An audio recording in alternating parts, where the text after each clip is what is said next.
හැමෝටම සුබ දවසක් කියලා පිළිගන්නවා channel එකට. ඔන්න අලුත් වීඩියෝ එකක් කරගෙන ආවා.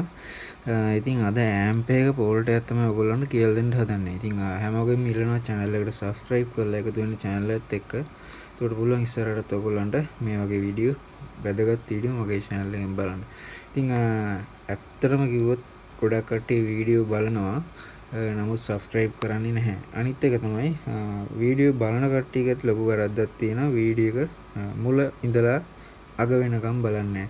ඔයගොල්ලෝ වීඩියෝ එකක් මුලින් ඉඳලා අග වෙනකම් බැලුවා කියලා මට මුකුත් හම්බ වෙන දෙයක් නැහැ. නමුත් ඕගොල්ලෝ මගේ වීඩියෝ එකක් මුලින් ඉඳලා ඉවර වෙනකම් බැලුවොත් ඒ වීඩියෝ එකේ ඔයගොල්ලන්ට ගන්න ගොඩක් දේවල් තියෙනවා. ඒ කියන්නේ රිපෙයාර් එකක් කරලා ඉවර වෙන පටන් ගන්න තැන ඉඳලා කරලා ඉවර වෙනකම් මම ඒ වීඩියෝ එකේ ඕගොල්ලන්ට කියලා දෙනවා. එතකොට ඕගොල්ලෝ ඉස්සරහින් පොඩ්ඩකුයි අගින් පොඩ්ඩකුයි බැලුවම එක්ක මැද ටික අහුවෙන්නේ නැහැ. නැත්නම් සමහර කට්ටිය පොඩ්ඩක් යව තමයි බලන්නේ.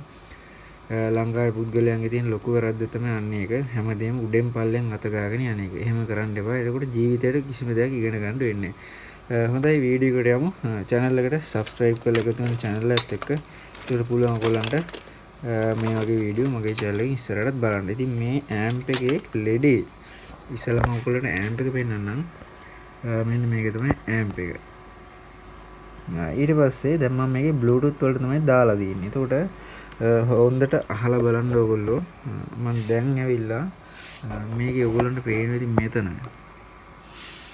මෙන්න මේ හරිය තමයි speaker protection relay එක තියෙන්නේ. ඉතින් relay එකේ මේ පැත්තට තමයි මම මේ පාස් කරලා තියෙන වයර් එක. එතකොට මෙන්න මේ line එකට තමයි set වෙන්නේ.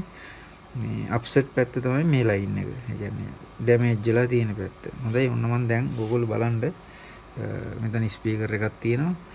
ඊට පස්සේ මම දැන් මේකේ ෆන්ක්ෂන් මාරු කරනවා. ෆන්ක්ෂන් මාරු කරපුවම මට මේකේ MP3 එකක් මුකුත් ප්ලේ කරලා පෙන්වන්න විදිහක් නැහැ. කලින් මම ප්ලේ කර හිටපු MP3 එක මැෂින් එකේ පොඩි අප්සෙට් එකක් කළා ඒක නැති වුණා. ඉතින් ඒක පොඩ්ඩක් හොයාගන්නකම් මේ විදිහට තමයි මේක කරගෙන යන්න වෙන්නේ. ඔයගොල්ලෝ බලන්න මම ෆන්ක්ෂන් මාරු කරනකොට එක එක දේවල් කියනවනේ දැන් මේක සාමාන්‍යයෙන් බලන්නකෝ ඔයගොල්ලෝ FM mode AUX mode දැන් AUX mode කියනකොට ඔයගොල්ලන්ට පැහැදිලි හඬක් නෙමෙයි ආවේ නිකන් අර කැඩි නිකන් ජර ගාලා ඒ වගේ එකක් තමයි මම නැවත මේක දාලා පෙන්නන්න ඔයගොල්ලන්ට Bluetooth mode FM mode AUX mode දැන් ඔයගොල්ලන්ට ඇහෙන්න ඇති පැහැදිලිව නෙවෙයි ඒ කවුද මේ USB කාඩ් එකේ ඇතුලේ ඉන්න පුද්ගලයා කියපු වොයිස් එක. ඒක පැහැදිලිව නෙවෙයි අපිට ඇහුනේ. ඊට පස්සේ මම මෙන්න මේ විදිහට මේ වයර් එක ගලවලා මෙන්න මේ පැත්තට පාස් කරනවා. මේ පැත්තට පාස් කරලා පස්සේ ඔයගොල්ලන්ට පේනද ස්පීකර් එකේ සවුන්ඩ් එක පොඩ්ඩක් වෙනස් වුණා. අර පැත්තේ චිරි ගගා තිබුණා.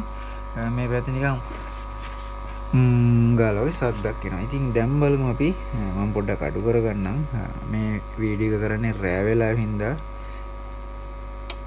Bluetooth mode FM mode AUX mode Bluetooth mode FM mode AUX mode මම තව ටිකක් සවුන්ඩ් මේ කියන්නේ වොලියුම් වැඩි කරලා මම මේක දාලා පෙන්නන්නම්.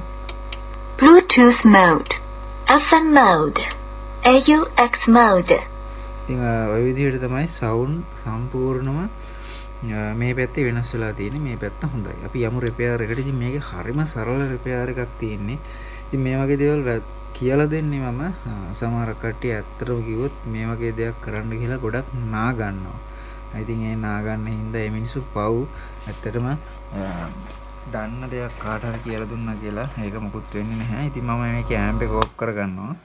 ඇම්ප් එක ඕෆ් කළා ඔන්න තිබ්බ පැත්තට මම පාස් කරනවා මේකේ වයර් එක. ඊට පස්සේ අපි යමු රිපෙයාර් එකට. සුළු මොහොතකට මම මේකේ ස්පීකර් එක තියාගන්න පැත්තකින්. ඊට පස්සේ දැන් මම පෙන්නන්නම් ඔයගොල්ලන්ට පේනවද දන්නේ මේ තියෙන්නේ රිලේ එක.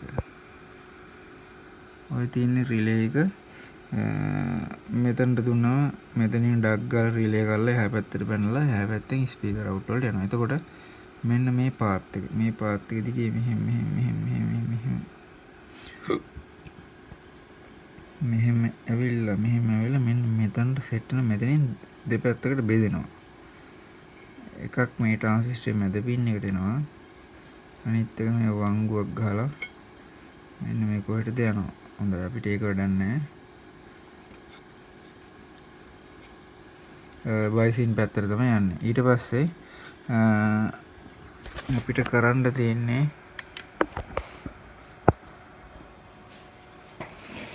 හොඳයි අපි මේ ගලවගමු මේ ට්‍රාන්සිස්ටර් දෙක. කළ බලමු මල්ටිමීටරෙන් ට්‍රාන්සිස්ටර් දෙක අවුල් ගිහිල්ලාද හොඳයිද කියලා.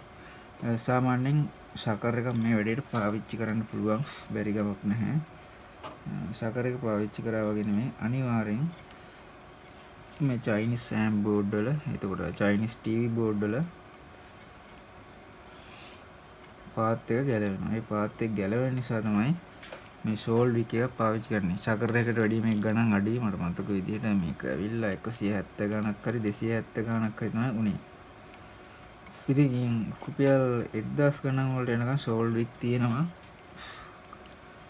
කඩවල වල හයි ක්වොලිටි ඒවා.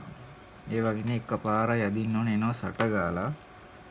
මේක එහෙම නෑ මේක පොඩ්ඩක් අමාරුයි පොඩි ගානකට තියෙන නිසා.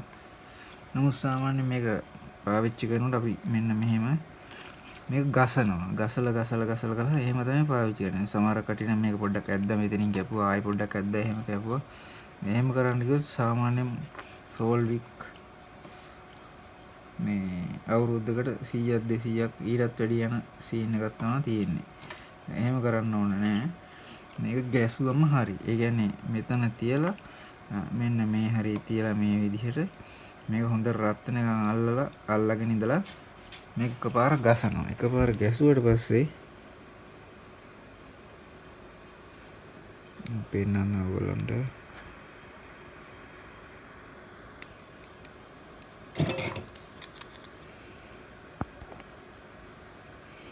දැන් ඔයගොල්ලන්ට වෙන එකපාර ගැසුවට පස්සේ ඉයන් නෑ ඩිංගක්වත් මේ ඔක්කොම අර චූට්ටක් තියෙනවර මේකට අල්ලලා. නමුත් අර බෝඩ් එකේ තිබ්බ ලොකු ප්‍රමාණය ගිහිල්ලා මම එකපාර ඇදලා පෙන්නන්නම් ඔයගොල්ලන්ට.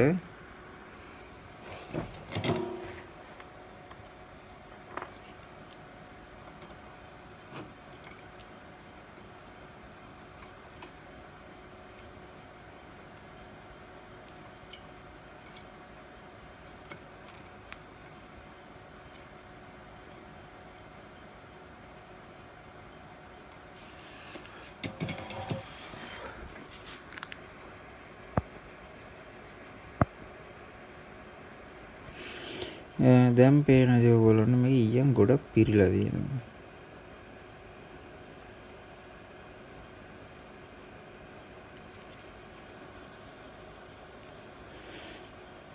එතකොට ඕවා ඔක්කොම ගැසුවට පස්සේ මෙන්න මේ විදිහට නැති වෙනවා. ඔයගොල්ලන්ට බලා ගන්න පුළුවන් මගේ පෑන් එක. මෙන්න තියෙන මගේ පෑන් එක. එතකොට මේ පෑන් එකේ වැඩි හරියක් තියෙන්නේ වෙලා ඔය ඊයන් ගසපු ඒවා තමයි තියෙන්නේ. ඔය තියෙන ඊයන් ගසපු ඒවා මේ පෑන් එක පැත්තට තමයි වැඩි හරියක් වැටෙන්නේ. එතකොට මේ තියෙන්නේ ඉතින් ඔය විදිහට ගස මේ සෝල්වික් එක අපි පාවිච්චි කරද්දී අපිට මේක සාමාන්‍ය ලොකු කාලයක් පාවිච්චි කරන්න පුළුවන්. මේක මම හිතන්නේ අරගෙන දැන් අවුරුදු 1කමාරකට කිට්ටු වෙනවා. ඒ තාම තියෙනවා මේක ඇතුලේ.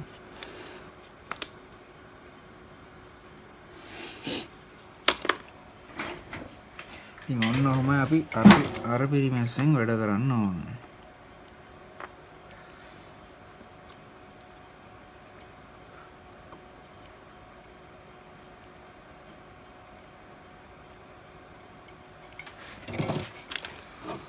ඊට පස්සේ මම මේකේ මේ ට්‍රාන්සිස්ටර් දෙක ගලව ගන්න මෙන්න මේ විදිහට. නැවසරයක් ඉල්ලනවා ඔයගොල්ලන්ගෙන් channel එකට subscribe කරලා එකතු වෙන channel එකත් එක්ක. එතකොට පුළුවන් ඉස්සරහටත් ඔයගොල්ලන්ට මේ වගේ වීඩියෝ මගේ channel එකෙන් බලන්න.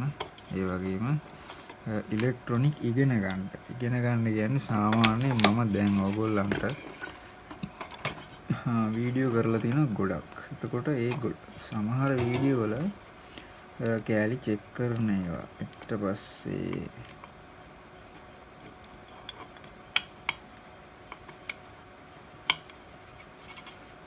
රිපෙයාර් කරන විදිහ විශේෂයෙන් අර කෑලි චෙක් කරන වීඩියෝ එක ඔයගොල්ලෝ බැලුවා නම් හොඳයි. රිපෙයාර් එකක් කරන්න පටන් ගන්න කලින් ඒ තියෙනවා සාමාන්‍යයෙන් මේ ට්‍රාන්සිස්ටර් රෙසිස්ටර් කොහොමද චෙක් කරගන්නේ කියලා. එතකොට ඒ වගේ රිපෙයාර් එක කරන්න කලින් දැන් මේ වගේ රිපෙයාර් එකක් කරන්න කලින් පාර්ට්ස් චෙක් කරන්න දැනගෙන ඉන්න ඕන අපි. එහෙම දැනගන්න නැති වුණාම මේ වැඩේ අපිට හරියට කරගන්න වෙන්නේ නැහැ. ඒක නිසා channel එකේ රිපෙයාර් කරන්න කලින් රිපෙයාර් එකට යන්න කලින් අපි අනිවාර්යෙන් ඉගෙන ගන්න ඕන මේ පාර්ට්ස් චෙක් කරන්න. ඒක නිසා ඔයගොල්ලන්ගෙන් මම ඉල්ලනවා ට්‍රාන්සිස්ටර් ඊට පස්සේ රෙසිස්ටර් ඒවා චෙක් කරන වීඩියෝ එකක් මම ඔයගොල්ලන්ට කරලා දෙනවා. ඒක බලලා මේ වැඩේ මේ වගේ රිපෙයාර් කරන්න පටන් ගන්න. එතකොට ඔයගොල්ලන්ට ලේසි රිපෙයාර් එකක් කරගන්න සහ කෑලි චෙක් කරන්න. එතකොට කෑලි චෙක් කරනවා කියන්නේ ඇවිල්ලා කෑලි චෙක් කරන්න ඉගෙන ගත්තා කියන්නේ ඕනම රිපෙයාර් එකක් කරගන්න ඔයගොල්ලන්ට ලේසි කිසිම ප්‍රශ්නයක් වෙන්නේ නැතුව. දැන් සමහර කට්ටිය ඇම්ප් එක හරි ටීවී එක හරි මොකක් හරි ගලවගෙන ඉවර වෙලා මට කතා කරනවා කෑලි ටිකක් ගලවගෙන ඉවරලා කතා කරනවා මේක කොහොමද චෙක් කරගන්නේ කියලා. ඉතින් ඒ தත්ත්වයටපත් වෙන්න ඕන නැහැ. ඉතින් එක එක්කිනාට ගැළපෙන විදිහට වීඩියෝ කරලා තියෙනවා. කිසි ප්‍රශ්නයක් නැහැ.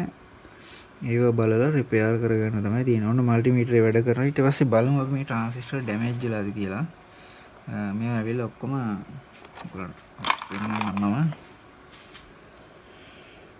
මේකේ නම්බරේ ඇවිල්ලා C4466. මේක C4466. අපි බලමු ට්‍රාන්සිස්ටර් ලීක් වෙලා තියෙනවද ඩැමේජ් වෙලා තියෙනවද කියලා. ඉතින් ඔයගොල්ලෝ බලන් ඉන්න මල්ටිමීටරේ දිහා සාමාන්‍ය C නම්බරයක් කියනකොට පළවෙනි පින් එකට තමයි මේ මල්ටිමීටරේ තියන්න ඕන. මල්ටිමීටරේ කළු පාට ප්‍රොප් එක ගන්න ට්‍රාන්සිස්ටර් චෙක් කරන හැටි මම කියලා දෙනවා. එතකොට මේක NPN ට්‍රාන්සිස්ටරයක්. ඔයගොල්ලන්ට පේනද ඔන්න වැඩ කරනවා.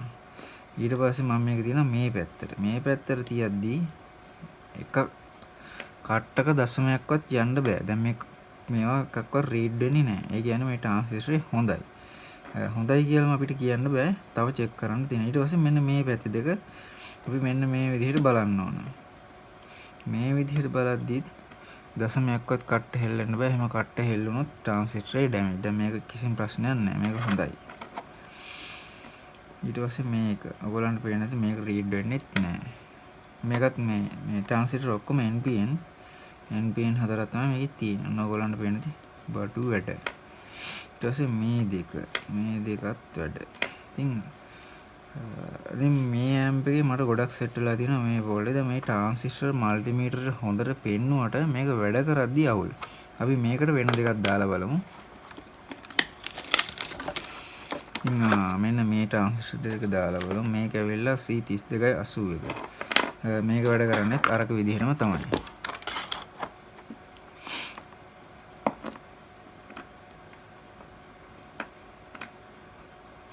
ඔයගොල්ලන්ට පේනද ඔන්න මේ පැත්තට වැඩ කරන්නේ නැහැ. මේ දෙකට වැඩ කරන්නේ නැත. ඊට පස්සේ මේ පැත්තට වැඩ කරන්නේ නැහැ.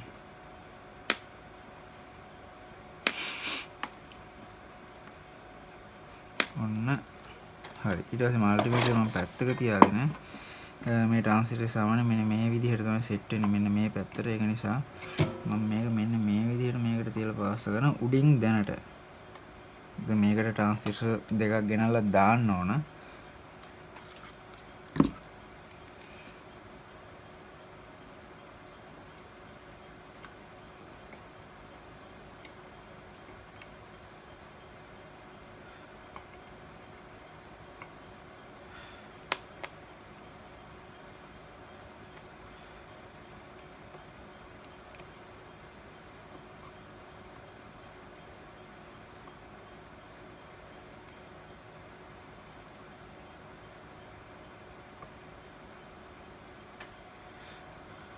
හොඳයි මේකේ ඇවිල්ලා මේ ඇම්ප් වල එන ලොකු ෆෝල්ට් ඇතුව ඔක ඒක නිකන් ට්‍රාන්සිස්ටර් බහිනවා වගේ ඇතුලෙන් ලීක් වගේ සීන් එකක් ඒක නමුත් මල්ටිමීටරේට පෙන්වන්නේ නැහැ. හොඳයි අපි ඊට පස්සේ නැවතත් ගමු ස්පීකර් එක අරගෙන දැන් බලමු මේක ඔන් කරලා මොකද්ද වෙන්නේ කියලා.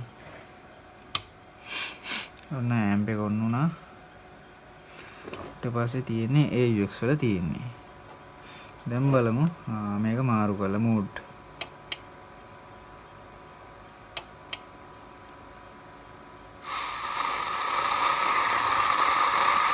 ඔය රේඩියෝ වල තියෙන්නේ. ඊට පස්සේ ඔයගොල්ලන්ට බලන්න පුළුවන්.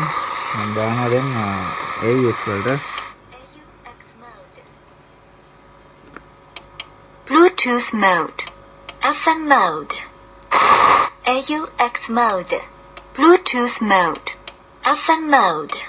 AUX mode. Bluetooth mode. ඔන්න ඔය විදිහට තමයි රිපෙයාර් එක අවසන් වෙන්නේ. ඊට පස්සේ දැන් මේ පැත්තට අපි පාස්සල බලමු වයර් එක අර වැඩ කරපු පැත්තට.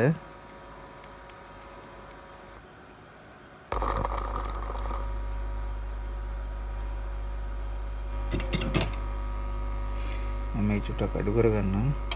SM mode. AUX mode. Bluetooth mode. SM mode. AUX mode. ඉතින් ඔන්න දෙපැත්තම එකම සමාන විදිහට මේ වැඩ කරනවා. දැන් කිසිම ප්‍රශ්නයක් නැහැ. ඉතින් ට්‍රාන්සිස්ටර් වල තමයි වැඩි හරියක් අවුල් වෙන්නේ. මේ මොඩල් එකේ මට ගොඩක් අහුවෙලා තියෙනවා. අනිත් එක මේ ප්‍රශ්නෙන්න ප්‍රධාන හේතුව තමයි ට්‍රාන්සිස්ටර් අධික ලෙස රත් වීම. එතකොට මේකට පෑන් එකක් එන්නේ නැහැ. පොඩි හීට් සින්ක් එකක් දාලා තියෙන ඔයගොල්ලන්ට පෙන්නන්නම් මම. ඉතින් මෙන්න මේ වගේ පොඩි හීට් සින්ක් ගෑල්ලක් තමයි දාලා තියෙන්නේ. මේක මදි මේ කාර්යය වෙන්න. කාර්යය කියන්නේ මේ ට්‍රාන්සිස්ටර් ටික නිමෙන්න. ඉතින් ඒ හින්දා තමයි වැඩි හරියක් ඔය ට්‍රාන්සිස්ටර් ටික ඩැමේජ් වෙන්න ප්‍රධාන හේතුව. දැන් ට්‍රාන්සිස්ටර් පිච්චිලා නැහැ. පිච්චිලා නැති වුණාට මේ ටික ඩැමේජ් කියන්නේ වැඩ කරනකොට අවුල්. වැඩ කරනකොට අවුල් මල්ටිමීටරෙන් චෙක් කරද්දි හොඳයි. ඉතින් මේ වගේ දෙයක් ආධුනිකයට වුණාම ආධුනිකයට පිස්සු හැදෙනවා මේ මොකද්ද මේ කියලා. මොකද ට්‍රාන්සිස්ටර් ටික මල්ටිමීටරයටත් වැඩ කරනවා. ඇම්ප් එකට දැම්ම මේ එකත් වැඩ කරනවා. ඉතින් මේක වෙන ඇම්ප් එකකට දැම්මත් මේ ප්‍රශ්නේ මේ විදිහටම තියෙනවා. මේ ජරබර ගාල සද්ද නැහැ. ඊට පස්සේ ආධුනිකයෙක් බොහෝ දුරට කරන්නේ අනිවාර්යෙන් මේ පැත්තේ ඉතිරි කැලේ ටිකත් ගලවගෙන දඟලනවා. දැන් ඉස්සෙල්ලම කරන්න ඕන සාමාන්‍යයෙන් ඇම්ප් එකක් රිපෙයාර් ආපුවම මේ වගේ ජරබර ගාල සද්ද එනවා නම් ඔයගොල්ලන්ට මම පෙන්නන්නම්. මෙන්න මේ රෙසිස්ටර් තියෙනවා.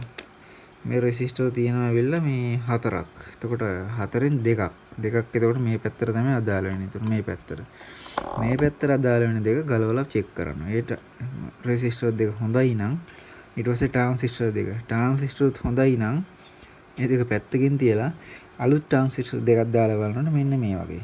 ඒකල්ලා සවුන්ඩ් එක හොඳට එනවා නම් රිපෙයාර් එක සාර්ථකයි මෙන්න මේ වගේ. එහෙමත් සවුන්ඩ් එක හොඳට එන්නේ නැත්නම් අනිවාර්යයෙන් මේ ඩ්‍රයිවර් පැත්ත බලන්න ඕන. රෙසිස්ටර් ටික මාරු කරලා බලන්න ඕන. ඩ්‍රයිවර් ට්‍රාන්සිස්ටර්ස් මාරු කරලා බලන්න ඕන. ඉතින් ওই ටික කියලා දෙන්න තමයි අද මම මේ වීඩියෝ එක කරේ ඔයගොල්ලන්ට. ඒක නිසා මම ඔයගොල්ලන් ඉල්ලනවා channel එකට subscribe කරලා එකතු වෙන්න channel එකත් එක්ක. එතකොට පුළුවන් ඉස්සරහටත් ඔයගොල්ලන්ට මේ වගේ amp repair කරන වීඩියෝ සහ ඒ වගේන ගැටලු මොනවද කියලා මගේ channel එකෙන් බලන්න. මම ගිහිල්ලා යන අලුත් වීඩියෝ එක නැවත හමුවෙමු. හැමෝටම සුබ දවසක්.